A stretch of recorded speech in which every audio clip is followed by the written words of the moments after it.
The information shared in this episode is not intended to serve as a substitute for mental health services and is only intended to provide education and information to you, the listener.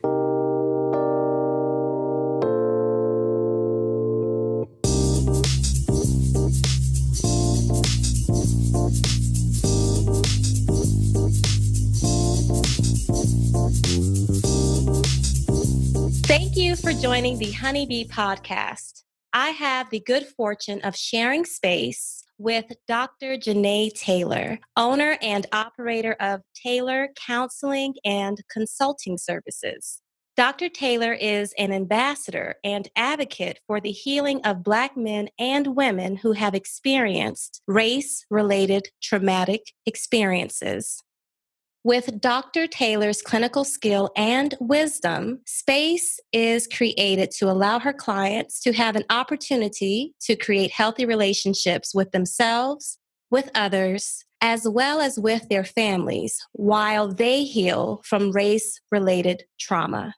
Dr. Taylor, thank you so much for joining me today. I truly appreciate it.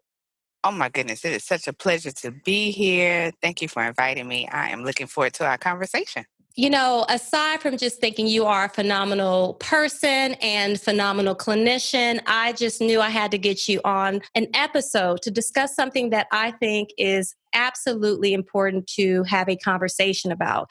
And that is what is termed as racial microaggression. And so I know because you have the history and the ongoing intention of helping heal Black men and women who have experienced race-related traumas, I would love for you to explain to our listeners what a racial microaggression is. Yeah, so it makes sense, right, to start from here. This is probably a word we're going to be using throughout the interview. So there's so many ways to define this, but to make it quite simple, racial microaggressions are those very small moments that can happen to us daily that are seen as slights or insults or where your dignity is being called into question. And those are messages usually sent to people of color by white people. And so it's separate and apart from a racist act because oftentimes these are well-intentioned white people. And so what I mean by that is they wouldn't necessarily define themselves as someone who has an innate hate or displeasure of people of color and particularly Black folks for the sake of this conversation. And so what I mean by a very slight or brief insult or indignity, it could be things like connected to your behavior. So you speak really well, or I like how you talk on the phone, or it could be something that's nonverbal. So, you're crossing the street and they lock the door, or you're in the elevator and they hold their purse. It can be something that is not necessarily directly pinpointed to a particular person, but just something environmental. We see that oftentimes during Halloween when people choose to wear costumes that are completely inappropriate, that sort of take on someone's culture. So microaggressions are sometimes they're kind of obvious, like, come on now, like, you're attacking my humanness, but sometimes they can be quite slight. So the idea that you speak very well, or you have command of the English language, or, whatever. I like the way you worked with that client. You're so nice. So an idea that, I was expecting to have some sort of hostile interaction with you, but look at you, you made that really pleasant for me. You Thank pulled you. it off. Right. Congratulations. Right. So those are microaggressions. And these can happen throughout the day. I'm not going to say that you won't experience them because I think any person of color is going to hit these things, unfortunately. But they're insults and ways that they tap into your level of dignity that just really sort of make you question and stop and pause and can leave you with some scars, depending on what's being said, how it's being said, who said it. Some of them you might be able to brush off, other ones might sit with you. Or you might be in an environment where you're having to interact with this person, be in the classroom with this person, be in a workspace with this person after they continue to do these things. So that's sort of where the trauma happens at that point. That is a wonderful description of that question that I had asked you, and you led me right into something that I wanted to highlight for the listeners. Now, it is important for me to note that all groups of people who are people of color, we all experience racial microaggressions. Now, for Mhm. today's episode, please be mindful that the conversation will focus on the racial microaggressions experienced by Black people, as research indicates, and yes, I've done my research, it Mhm. indicates that racial microaggressions are experienced more prevalently among Black people than any other ethnic minority group. Mhm. So, speaking of research, there was an aspect that clearly just defined the challenges of being on the receiving end of a racial microaggression. Here's a catch 22.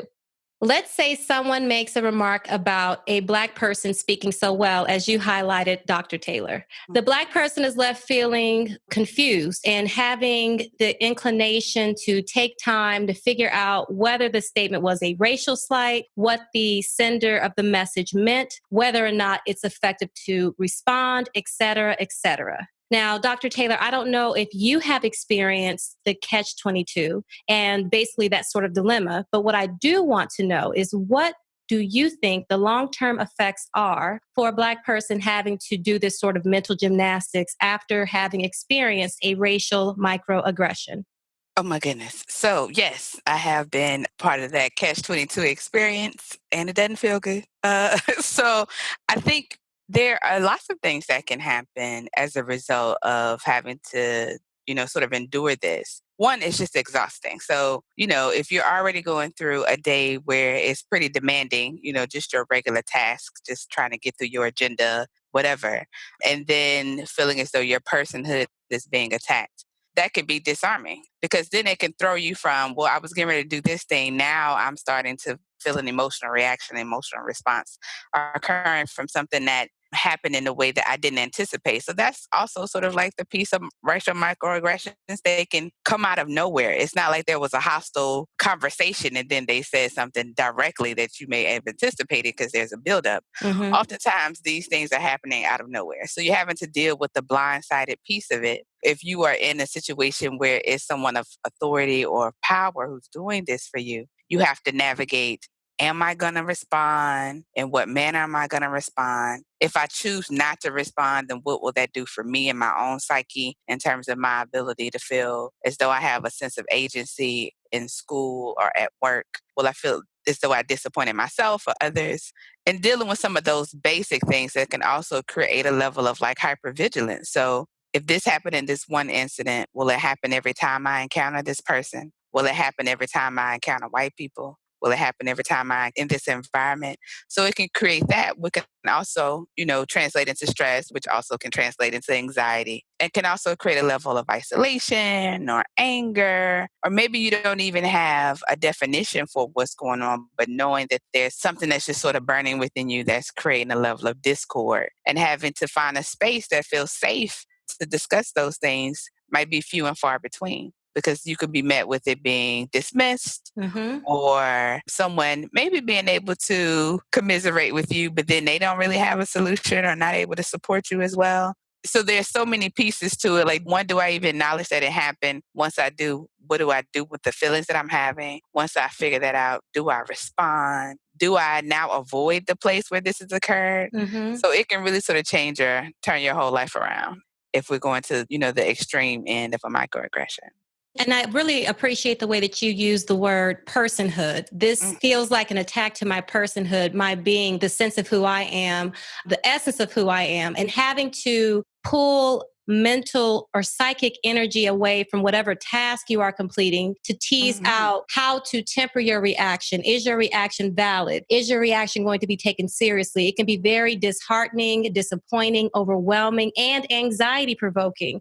And mhm, so, depending upon the intensity of a racial microaggression, and Dr. Taylor, you did mention that this is something that can happen on a daily basis, and the research that I've completed indicates the same, because there again, it is a well intended white person who is making a statement, not mhm, consciously intending to be racist or bigoted or prejudiced, and yet it is still the undertone of discrimination, if I'm able to say that. mhm. So, in knowing that you work with people who are working towards healing from race related traumas, I would love for you to speak more about the symptoms that can come up from having these, although non intentional at times, Hmm. these sorts of racial insults happening day in and day out. Now, let's say that you're experiencing this sort of thing while at work. I've had the experience of being a new hire somewhere years ago, and I Hmm. answered the phone and, hi, this is Dina, and da da da da da da da. And I hung up the phone, and there was a colleague of mine who, using this interchangeably between white people and dominant culture, she was of the dominant culture, right? And so Hmm. she was amazed. And I'm not such a fantastic orator. She said, "You speak so well." And Hmm. I was confused. And sincerely, I didn't know if it was just a straight compliment because she appreciated the fact that I had been younger and could articulate myself in a certain way, or if she was indicating that I spoke well for a Black woman. I didn't know what she meant. So, Right. in having that sort of experience and knowing that that sort of thing can happen on a daily basis, can you please speak to some of the experiences that your clients have had in terms of their reactions to race related traumas in the sense of a racial microaggression? So, what's interesting is oftentimes we almost have to like peel that back. So they don't necessarily come to the table or sit down in the chair saying, Dr. Taylor, let me tell you about all these racial microaggressions. So a lot of the work is providing them with language around what is happening. They know that there's something that's like irritating them, like a pebble in their shoe. Something has happened at work that does not feel good. And I can't quite figure out what that's about. It Mm. doesn't feel like it was a racist moment. Like, I don't feel like I can label that person as they're racist, but something is off. And so, in talking about, well, let's explore when the last time that happened. So, let's talk about what happened in the staff meeting. Mhm. Oftentimes, this is how these things come up. So, a staff meeting or a meeting with the supervisor or performance evaluation, these are the times when I hear the most that these sort of things are coming up for folks. Mm. And it's oftentimes when they get so in performance evaluations, there's the component of, these are your strengths and these are the areas in which you need to improve. And so they'll get those sort of benign strengths, like you speak so well, or people find you to be nice. And so, okay, that's not really connected to the job. Okay. But then there are these moments, maybe in the performance evaluation or even in staff meetings, where two things can happen. Where if someone is responding to maybe something they don't agree with or something that needs further clarification, and the person is letting them know, like, I'm confused by what you're, trying to explain to me, or that doesn't seem about to be my experience about this thing. Wherever there's some sort of disagreement, Mhm. oftentimes that is interpreted as some level of hostility. And so there's a lot of like calm down and, that sort of thing, where the reaction to me sort of saying, I'm using myself in this example, I don't understand what you're saying, or I don't agree with your feedback. The response is almost like they're trying to de-escalate the person or de-escalate me when you're perfectly calm, but you exercising your voice by saying, I hear what you're saying, but this is my perspective. And I Mhm. think sometimes that's how these microaggressions come across, that you sort of assert yourself in a way that says, I hear you, I respect what you're saying, I know who you are, this person of authority, but here's my take on things. And in a healthy environment, you should be able to do that, whether that's at Sure. school, whether that's at work, whether that's in your relationship. You should be able to have an experience and have a voice by saying, I know that, or I'm hearing what you're saying about something that you see to be a problem. Let me give you my perspective on what was happening. That should be able to happen wherever you are without it being met with any sort of hostility. So oftentimes it is two parts. One is we have to provide some language with clients around what's happening, and the idea of sort of being able to give people the words for what's happening. It does this.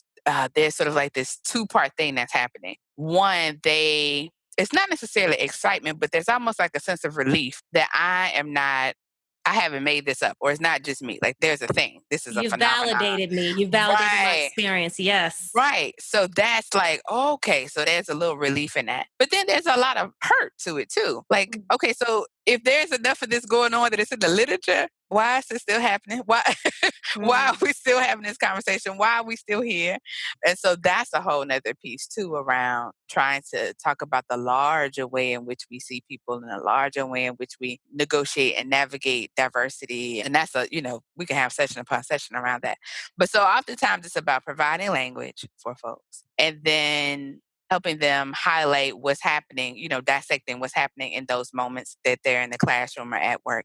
And then the third part is trying to figure out a solution. So what are you going to do? Because it might not be a situation where you feel safe to go back. I could be at risk of losing my job, or I could be at risk of being kicked out of class or being sent to detention or whatever. And so what can we do to provide some level of, in addition to therapy, to some level of you feeling like you're being heard, to put that space and energy around feeling invalidated or feeling attacked? Where can we find you some additional spaces around that?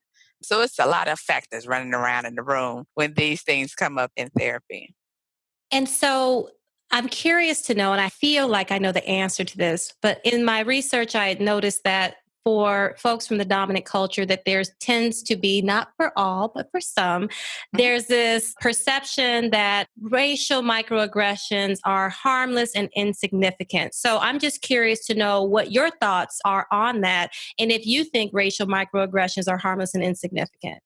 So my first reaction is it would probably seem that way. It would probably seem that way from the person who is saying the insult or doing the thing or wearing the costume or whatever, that it seems insignificant, which is probably why they did it in the first place. To the person who's the receiver of that message, or the person who's encountered that behavior, or the person who is aware of these things that are going on, that is not harmless. It's very hurtful. It's another reminder of how we are othered in this country, how we're seen as not safe, not okay, not good enough, not validated, that we're a target or invisible. And Mm. so it's just another reminder of the divisiveness that happens around race for this conversation. Yeah, so it depends on who we're talking about. So for those people who are doing it, I can see why it would seem harmless. But for those who find themselves as being persons of color, it definitely is not. Excellent. And so, there again, I'm mindful that all ethnic minority groups will and have had experience of being on the receiving end of a racial microaggression. And so you had said something earlier that made me think about two things. I'm Hmm. thinking about an esteemed colleague of mine whose child went to summer camp, and he, of course, away from home, sleeping overnight in a dorm type of situation, and shared a room with I believe this child is maybe 13 at the most, shared the room with another child who is the age of 13, maybe 14. And there was, from the white child, a lot of racial microaggressions expressed towards my esteemed colleague's 13-year-old son, who is Black. And Hmm. so, in having a conversation with her about it, I was very present to the hurt and sadness and frustration that Hmm. her baby had to go through something that unfortunately happens on a daily basis, especially in such a close and intimate way. And, Right. I'd spoken with her, getting some guidance, and I'm always liking to have conversations with people to kind of see how they would problem solve and fine tune things. And I basically asked her, kind of what the outcome was. And she explained to me that had it been a situation where they were at school and on the playground, because of her son's age, she would, default to him to problem solve, because he knows that he can always tap his mom or his Hmm. father to, in case it became out of his control. But in this situation, because the space was so close and they would be spending 2 to 3 weeks together, before anything became severely unpleasant for her child, she intervened. And then she named another very important piece about the power differential. And you spoke to this, Dr. Taylor. Although even in the context of school, there was a situation where her child was experiencing racial microaggressions from his teacher and being referred for behavioral issues, although this young man is an honor roll student and just a star quality kid. She intervened there again because it was a power differential. So I just wanted to kind of name that and also find out what your thoughts were for parents who are listening to this particular episode, with school starting up sooner, whenever it is you're listening to this episode, because we have social interactions every day. Absolutely.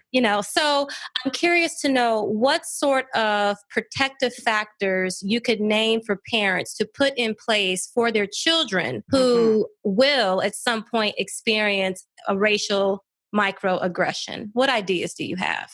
Oh my goodness. Well, I mean, my first reaction to all of that is that it's just like this profound sorrow that, your colleague's son had to have such an experience as something such as supposed to be as fun and enlightening and engaging as summer camp. So feeling that initially. So That feels like such a loaded question. It We could go is. so many places. I'm good for those. Yeah, and I also want to give a big like kudos to the way that your colleague chose to handle that, because I think that could go so wrong so quickly. And I think when it comes to advocating for our children, we have to be as active as possible. And so it sounds like the foundation was built, even in their home, about talking about issues related to race, or, that us as your parents are safe spaces where you can come and talk to us when, you're feeling anything. But particularly if you're feeling like you're being bullied, or if there's something about you or your personhood that's being attacked, make sure that you let us know about those things. So I would say that that's probably a really foundational piece to all parents, is to ensure that you're having some consistent conversations with your young ones, not just for your children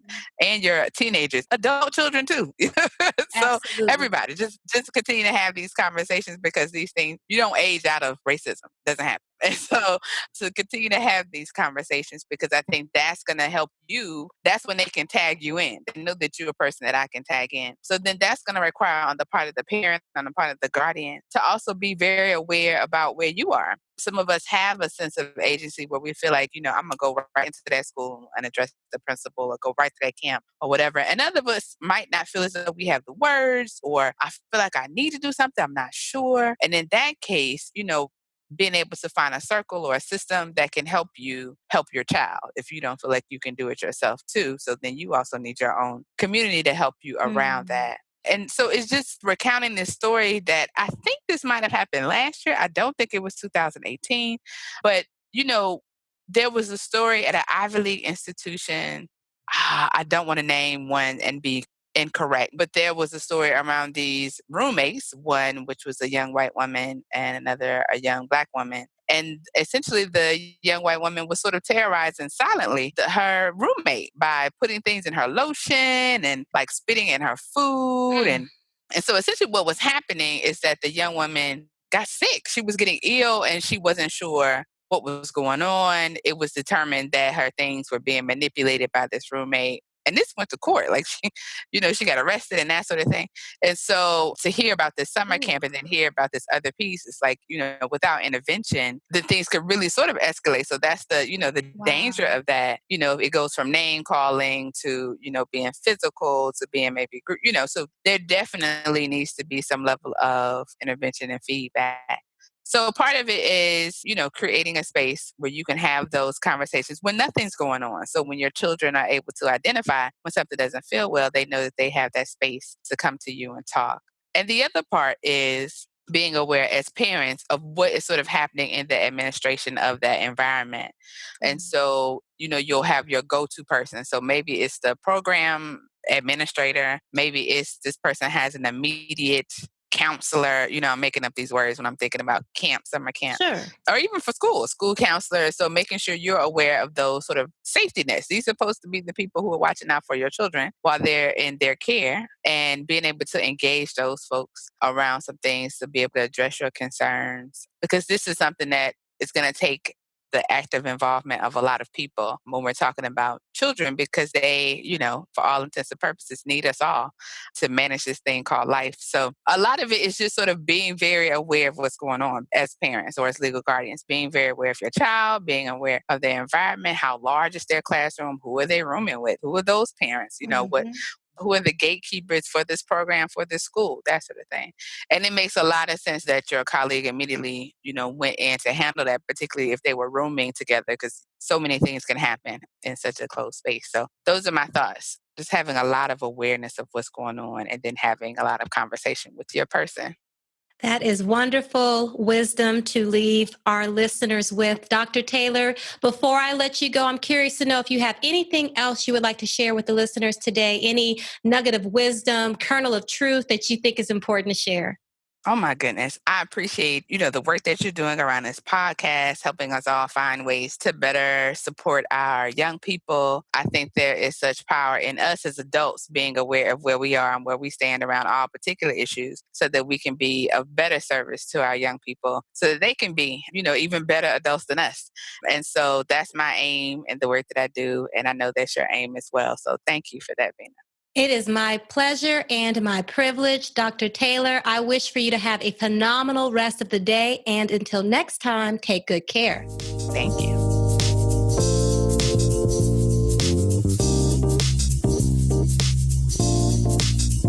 Thank you all so much for tuning into today's episode. I trust that you found the conversation that I had with Dr. Taylor to be helpful and informative. To learn more about Dr. Janae Taylor, please go to her website, which is taylorcounselingconsultingservices.com. On that website, you can find out more about the various social media platforms that Dr. Taylor has going on currently. And if you look at the show notes, I have links to her pages for you there as well. While you are on the internet researching more about Dr. Taylor, please go to my website, which is myhoneybeetherapy.com. That is myhoneybeetherapy.com. You can learn fun things about my practice, the things that I have planned in terms of speaking events, groups, and just in general, what I have going on in my world. I hope that you all have a wonderful day. And again, thank you so much for tuning into today's episode. Until next time, peace.